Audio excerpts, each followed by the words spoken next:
in the middle of a snowstorm. It's snowing, snowing, snowing, but it's starting to melt at the end of the garden.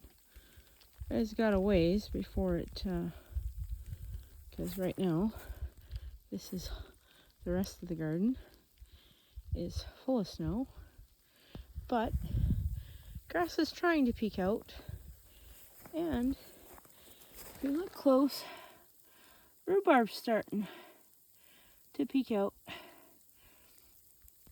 because usually it's warmer by now and it'll start peeking out, so we can get, well,